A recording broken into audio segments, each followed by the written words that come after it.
Antes de ser santo, Agostinho foi homem.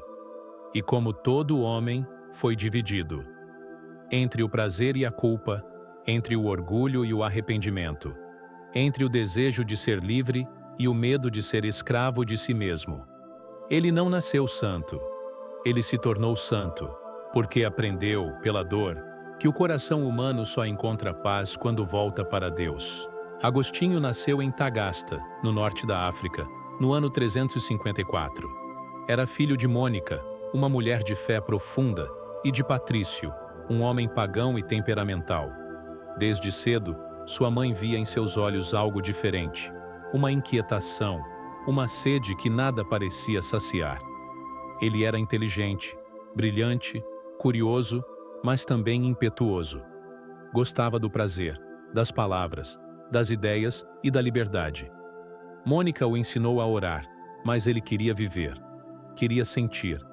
E por muito tempo, acreditou que Deus limitava o que o mundo oferecia de mais belo. Na juventude, Agostinho se entregou ao que o coração pedia: festas, mulheres, aplausos. Era um orador admirado, um filósofo promissor, mas dentro dele morava o vazio.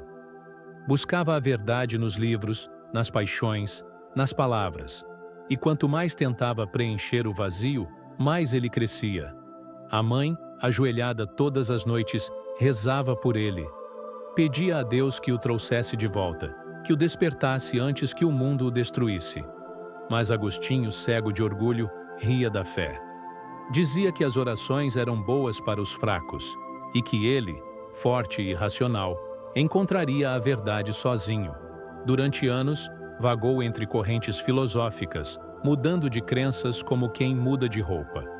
Foi maniqueísta, acreditando que o mundo era uma guerra eterna entre luz e trevas e que o homem estava condenado à divisão.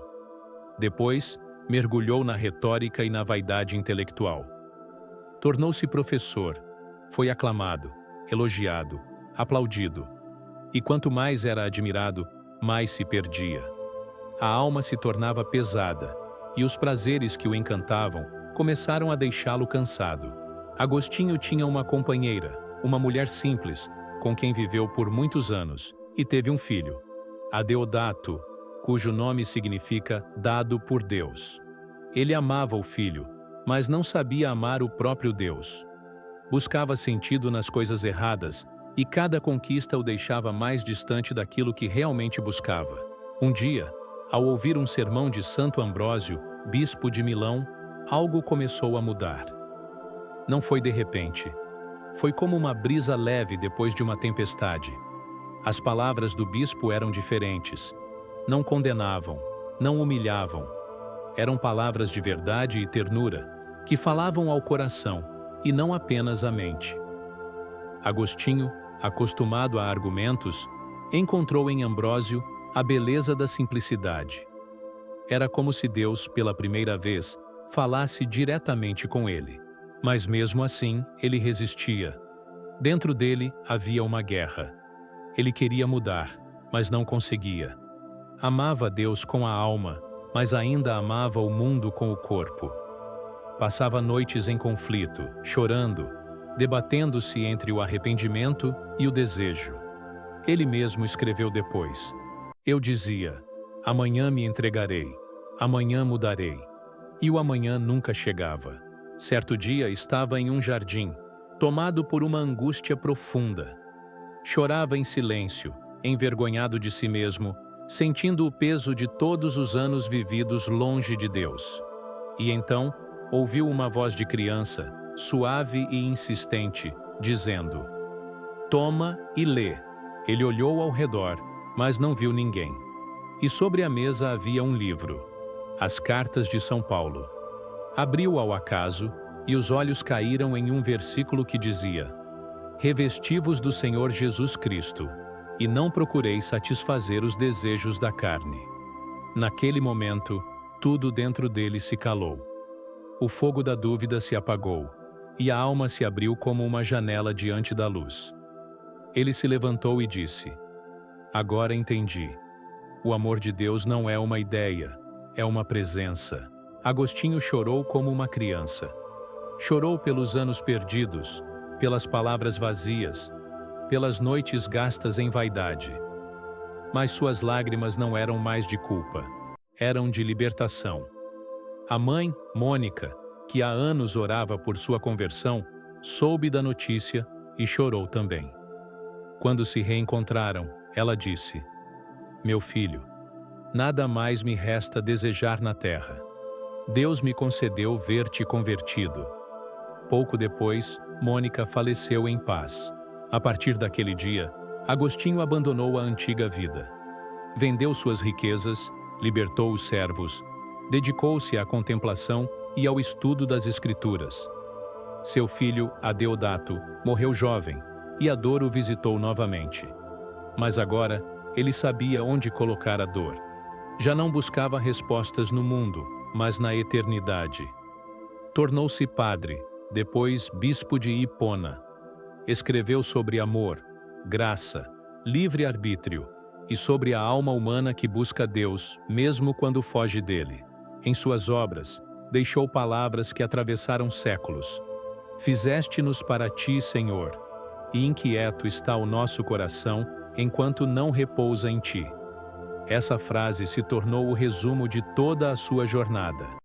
Porque Agostinho entendeu que o homem só encontra descanso quando se rende. Mas nem mesmo como bispo a luta acabou. Ele continuava humano, sentia o peso da carne, a tentação do orgulho, a nostalgia do passado. Porém, cada vez que caía, voltava mais rápido. Cada vez que duvidava, orava mais forte. Cada vez que se sentia só, lembrava do toque invisível no jardim, quando Deus falou em silêncio. Agostinho se tornou um pastor firme, defensor da fé e da verdade. Escreveu contra heresias, ensinou sobre a graça divina e revelou ao mundo que o mal não é uma força exterior, mas a ausência do bem dentro de nós. E mesmo cercado por discípulos, fama e respeito, nunca se esqueceu do jovem arrogante que um dia foi. Dizia a si mesmo: "Cuidado com o orgulho, pois é a sombra do anjo que caiu." Nos últimos anos de vida, durante o cerco de Hipona, quando bárbaros ameaçavam destruir a cidade, Agostinho não fugiu. Permaneceu ali, entre os fiéis, rezando com eles, ensinando que nada, nem o medo, nem a morte, podia roubar a paz de quem já havia se encontrado com Deus. Doente e fraco, escreveu suas últimas confissões com lágrimas. Não falava mais como teólogo, mas como um homem diante do espelho. Confessava o passado, agradecia o perdão e pedia apenas uma coisa: "Senhor, que eu me conheça e que eu te conheça." E assim morreu, com a alma leve, o coração em paz e o nome escrito entre os que entenderam que a santidade não é ausência de erro, é perseverança no amor. A história de Santo Agostinho é a história de todo ser humano que um dia se perdeu tentando se encontrar.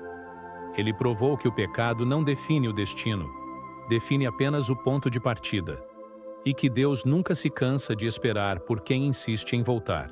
Quando olhamos para Agostinho, não vemos um santo distante. Vemos um homem que conheceu o prazer, o orgulho, a perda, o arrependimento e, finalmente, o amor que não acaba.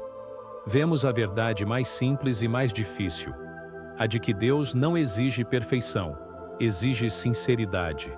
Se você carrega culpa, se sente que foi longe demais, lembre-se de Santo Agostinho. Ele também achou que era tarde, que Deus já havia desistido.